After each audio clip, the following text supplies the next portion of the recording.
Welcome to the workshop on Acoustic SCR for monitoring gibbons. This is a free workshop to take for you in your own time and at your own pace. Just a bit about the title.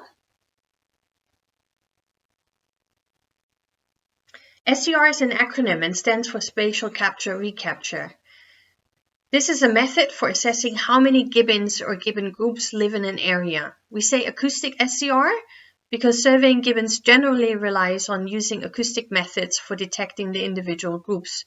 However, Acoustic SCR can be used to study many other species which have similar traits.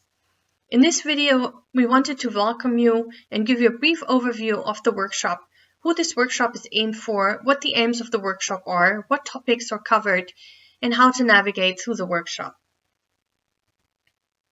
Let's start with the who. The workshop is aimed at researchers in general with an interest in monitoring gibbons in their natural habitat. You might be a research student who is interested in studying gibbons with these methods, or a governmental or non-governmental researcher who is interested in setting up a survey for monitoring gibbons. This workshop will provide you with the key concepts for such a study and point you in the right direction. The question you might be looking for to find answers for are concerned with how many gibbons or gibbon groups are in your study area, or how is your gibbon population developing over time? Are the numbers increasing or decreasing? Your overall goal might be the conservation of your study species, and this always starts with the question of how many are there. This brings us to the next question of what this workshop is. And for that, we best have a look at the topics covered. Here are the topics of the individual workshop chapters. First, we get familiar with the concept of detection probabilities. As we can't assume that we counted or detected all groups during the survey in our study area, we need a way to assess what proportion of the whole population we counted or how many we missed. We'll have a look at how we can estimate abundance from the survey data we collected. Then we'll dive a bit deeper into SCR and Acoustic SCR methods. Then we speak a bit about gibbons and their vocalizations and how important it is to know your study species. Lastly, we talk about defining the detection unit. This is actually our largest chapter, as we have various options here, and this is key to how you set up your study. For each chapter, you'll find text and video lectures. Some of these lectures show you some example code for analyzing either simulated or real data.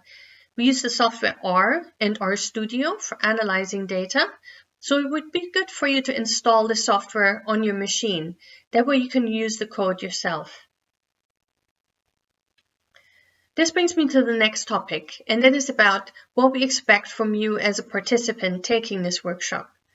We assume you have some knowledge on statistics and understand basic regression formulae. You should know how to work with the software R and RStudio, although there are some pointers on our Prepare for the Workshop page, which brings me to how to navigate through the workshop. This is the home page from where you're probably watching this video. There's a navigation bar at the top from which you can access the individual pages. Out of these, you'll probably start with Prepare. When you click on this, you'll find a video on how to install all the required software for the workshop and some pointers towards YouTube videos giving you tutorials for how to use the software. When you click on Workshop, you will get to this page,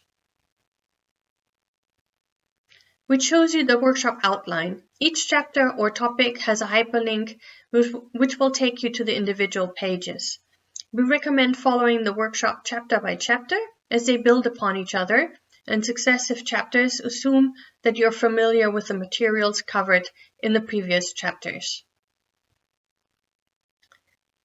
Just a general word on detectors. We explain our topics in general terms and use the term detecting instead of listening or counting, and detectors instead of listening posts or acoustic recorders. But don't let this confuse you. However, this leaves the question open of what type of detector is best suited for your study species or study area, and how these detectors should be distributed throughout the study area. This is an advanced topic that falls under survey design, which is not covered yet in this workshop. All that is left now is to say, enjoy the workshop and good luck with your study.